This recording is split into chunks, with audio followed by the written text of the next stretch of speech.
আসসালামু আলাইকুম ভিউয়ার্স, আমি সুমাইয়া হাসান। আপনাদের সবাইকে স্বাগত জানাচ্ছি নতুন আরেকটি দিনের আরেকটি ভ্লগ দেখার জন্য। আশা করছি যে যেখান থেকে আমার আজকের ভিডিওটি দেখছেন সবাই আল্লাহর রহমতে ভালো আছেন, সুস্থ আছেন। আমরাও আলহামদুলিল্লাহ আল্লাহর রহমতে বেশ ভালো আছি। তবে আমার একটু ঠান্ডা লেগেছে, তো এই কারণে দেখতে পাচ্ছেন ভিডিওর শুরুতেই কিছু তুলসী পাতা ছিঁড়ে নিচ্ছি তুলসীর চা খাওয়ার জন্য। তো ঠান্ডা লাগার কারণে আজকের ভিডিওতে ভয়েস ওভারটা হয়তোবা অনেকের কাছে খারাপ লাগতে পারে, কারণ কণ্ঠটা একদমই বসে গেছে। তো সবাই প্লিজ একটু ক্ষমা সুন্দর দৃষ্টিতে আজকের ভিডিওটা দেখে নেবেন। যেহেতু শীত চলে এসেছে, তো আজকে হচ্ছে ড্রেসিং টেবিলটাকে শীতের উপযোগী করে একটু সাজিয়ে নিব। এতদিন যা যা ছিল এখন তো তার একটু পরিবর্তন করতে হবে। শীতের সময় যেহেতু আমাদের অনেক ধরনের জিনিসের দরকার হয়, লোশন, ভ্যাসলিন, অনেক কিছুই আসলে লাগে এক্সট্রা। তো সেই জিনিসগুলো দিয়ে আজকে ড্রেসিং টেবিলটাকে একটু নতুন করে অর্গানাইজ করব। তো গতকাল হচ্ছে সাদিদের জন্য শীতের লোশন কিনতে গিয়েছিলাম, সাথে আমারটাও নিয়ে এসেছি। এখন যেহেতু গোসলের পরপরই হাত পা অনেক বেশি টানতে থাকে, লোশনটা খুব দরকার, এই কারণে দুজনের জন্যই এনেছি। তো গত শীতে যে লোশনটার দাম যা ছিল, এই শীতে দেখলাম যে ওই লোশনের দাম প্রত্যেকটা লোশনে প্রায় 60 থেকে 70 টাকা বেশি। তো প্রত্যেকটা জিনিসের দাম আসলে যে হারে বাড়ছে প্রতিনিয়ত, এতে করে মনে হয় ভবিষ্যতে আমরা জিনিস কিনতেই পারবো না। মধ্যবিত্ত বা নিম্ন মধ্যবিত্ত মানুষের চলাটা অনেক বেশি কষ্টকর হয়ে যাচ্ছে। প্রত্যেকটা জিনিসে হাতিয়ে দেওয়া যায় না, সবজি থেকে শুরু করে একদম গ্রোসারি আইটেম বা আমাদের নিত্য প্রয়োজনীয় যে জিনিসগুলো আমাদের প্রয়োজন হয়, প্রত্যেকটা জিনিসেরই এত বেশি দাম। তো কি আর করার, যেটা আসলে আমাদের প্রয়োজন সেটা দাম বেশি হলেও কিন্তু কিনতে হয়। যেমন এই যে সাদিদের লোশনটা দাম অনেকটাই বেশি মনে হয়েছে আমার কাছে, তারপরও কিন্তু কিনতে হলো। কেননা এটা যেহেতু নিত্য প্রয়োজনীয় একটা জিনিসের মধ্যেই পড়ে, শীতের মধ্যে তো আর বাচ্চাকে ওইভাবে রাখা যাবে না। তো দেখা যায় দাম বেশি হলেও আমাদেরকে কিনতেই হয়। আর নিজেরাও তো লোশন না মেখে থাকার কোনো উপায় নেই। অলিভ অয়েলটা শীতের মধ্যে মাখা যায়, তবে আমি কেন জানি অলিভ অয়েল শরীরে মাখতে পারি না, আমার কাছে একটু তেল চিটচিটে লাগে। তো লোশনটাই আমার ভালো লাগে, এই কারণে কিনতেই হয়। তো দেখতে পাচ্ছেন আমি ছোট্ট একটা লোশন এনেছি, যেহেতু আমি একাই ইউজ করব। একা বললাম এই কারণে, আমার ননদ হচ্ছে সামনের মাসে চলে যাবে, তো তখন তো আমি একা হয়ে যাব। আর আমার একার এই লোশনটা বেশ অনেকটা দিন চলে যাবে। তো মোটামুটি দেখতে পাচ্ছেন আমি আমার প্রয়োজনীয় জিনিসগুলো দিয়ে ড্রেসিং টেবিলের এই কর্নারটা সাজিয়ে নিয়েছি। আর সাদিদের জিনিসগুলো আমি এখানে রাখি না, ওর যেহেতু আলাদা একটা বক্স আছে, ওখানেই ওর সব জিনিস থাকে, এই কারণে এই জায়গাতে ওর কোনো জিনিস নেই, দেখতেই পাচ্ছেন। যারা ভিডিওটি দেখতে শুরু করেছেন, শুরুতেই তাদেরকে মনে করিয়ে দিচ্ছি প্লিজ ভিডিওতে একটা লাইক দিয়ে দিবেন। আপনি যদি আজই প্রথম আমার ভিডিওটি দেখে থাকেন আর ভিডিও দেখার পর কোথাও কোনো অংশ ভালো লেগে যায়, তাহলে অনুরোধ করব চ্যানেলটিকে সাবস্ক্রাইব করে আমার সঙ্গেই থেকে যাবেন। যারা অলরেডি চ্যানেলটি সাবস্ক্রাইব করে প্রতিনিয়ত আমাকে সাপোর্ট করে যাচ্ছেন, তাদের সবাইকে জানাচ্ছি অসংখ্য ধন্যবাদ। আজকের ভিডিওতে টুকটাক কিছু ক্লিনিং এর কাজ করব। ড্রেসিং টেবিলটাকে তো শুরুতেই সাজিয়ে নিলাম, এখন হচ্ছে আমার ওয়ার্ড্রোবের উপরটাও ভালো করে একটু ডিপ ক্লিন করব। আসলে এত পরিমাণে ময়লা হয়ে যায়, এত ধুলাবালি যে কোথা থেকে আসে বুঝেই উঠতে পারি না। এখানে ক্যামেরাতে যদিও ধুলাবালি খুব একটা বোঝা যায় না, তবে খালি চোখে আমরা যখন সামনে থেকে দেখি তখন কিন্তু স্পষ্টভাবে বোঝা যায় যে কতটা ধুলাবালি জমেছে। এই জায়গাগুলো প্রতিদিনই মোছা হয়, তবে প্রত্যেকটা জিনিস একদম সরিয়ে কোনাকানিতে কিন্তু প্রতিদিন ক্লিন করা সম্ভব হয় না। তো এই যে সাদিদের আগের যে লোশনটা, ওইটা এখনো কিছুটা বাকি আছে, পুরোপুরি শেষ হয়নি, তাই এটাও আমি এই জায়গাতে রেখে দিচ্ছি। ছোট লোশনটা শেষ হওয়ার পর নতুন লোশনটা ইউজ করব। আজকে সংসারের এই কাজকর্মগুলোর পাশাপাশি আপনাদের সঙ্গে খুব সুন্দর দুইটা জিনিস শেয়ার করব। দারাজ থেকে আমি সাদিদের জন্য দুইটা খেলনা অর্ডার করেছি। আসলে এর আগে আমি কখনো অনলাইন থেকে খেলনা কিনিনি, কারণ খেলনার তো ওরকম প্রয়োজন হয়নি।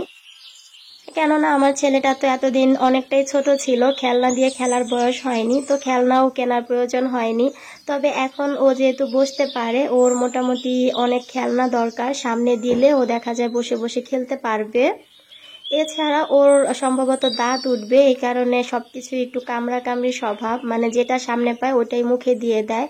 তো এই সময় আসলে ওকে কি ধরনের খেলনা দিব সেটা আমি বুঝে উঠতে পারছিলাম না। শক্ত কোনো খেলনা যদি দেই সেটা দেখা যাবে যে ও মাড়িতে ব্যথা পেয়ে যাবে, আবার একেবারে সফট সেরকম কোনো খেলনাও আমি চিনি না যে কি কিনে দিব। তো পরবর্তীতে ইউটিউবে সার্চ করেছিলাম যে এই বয়সী বাচ্চাদের কোন ধরনের খেলনা দেওয়া উচিত। তো সেখান থেকে একজন ডক্টরের একটা ভিডিওতে দেখলাম যে তিনি বলেছিল যে এই সময় যেহেতু বাচ্চাদের দাঁত উঠে, তো ওদের মাড়িটা একটু শিরশির করে, তো সবকিছু ওরা কামড়াতে চায়। আর এই সময় হচ্ছে বাচ্চাদেরকে টিথার দেওয়া উচিত, এতে করে বাচ্চাদের মাড়িটা অনেক বেশি শক্ত হয়, আর সেই সাথে ওদের খেলারও একটা সুন্দর জিনিস হয়ে যায়। তো সেটা দেখেই কিন্তু মূলত আমি এই টিথারের নাম জীবনে প্রথম শুনেছি আর জীবনে প্রথম দেখেছি। কারণ আগে তো কখনো মা হইনি যে এগুলো সম্পর্কে জানবো, যেহেতু আমি একেবারেই নতুন একজন মা। তো আমার এই সম্পর্কে কোনো ধারণা ছিল না। ডাক্তারের ভিডিওটা দেখে আমি বুঝতে পেরেছি যে এই সময় এই ধরনের খেলনাগুলোই দিতে হয়। তো টিথার এখন কোথায় পাবো, আমি তো এটা চিনিই না, কোথায় পাওয়া যায় তাও জানি না। পরে আপনাদের ভাইয়াকে ফোনে বলছিলাম যে এটা দিতে বলেছে, একটা ভিডিওতে আমি দেখলাম।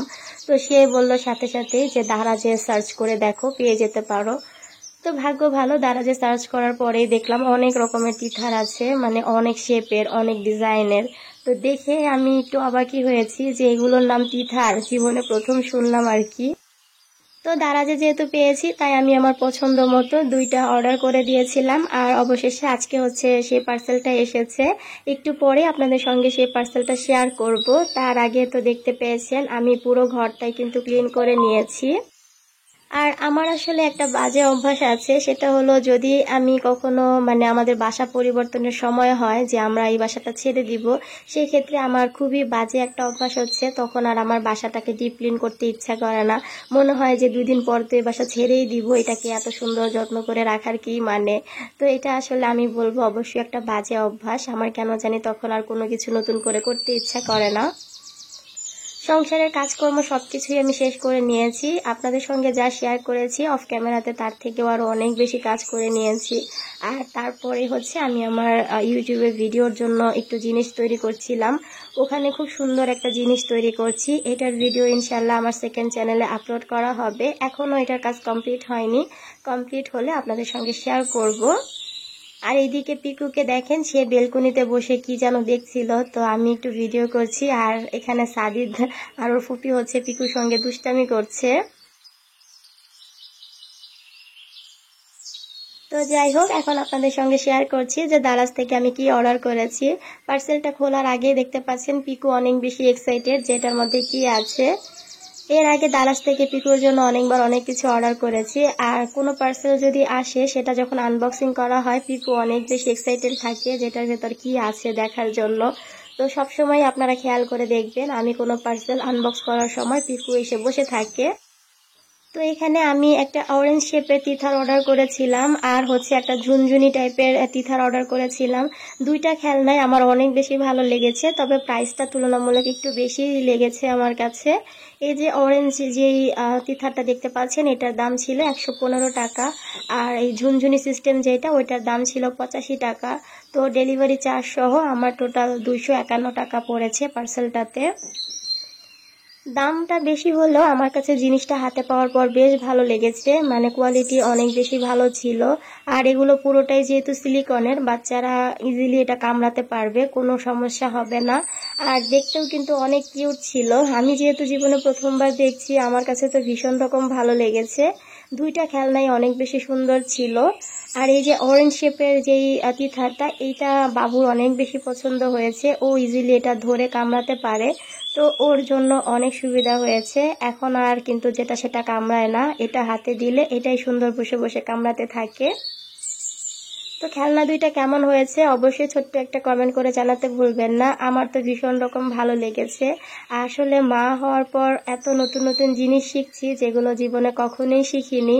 তো অনেক কিছু শিখছি, জানছি, অনেক কিছুর সাথেই পরিচিত হচ্ছি। এটা আসলে অন্যরকম একটা ভালো লাগা বা অন্যরকম একটা অনুভূতি।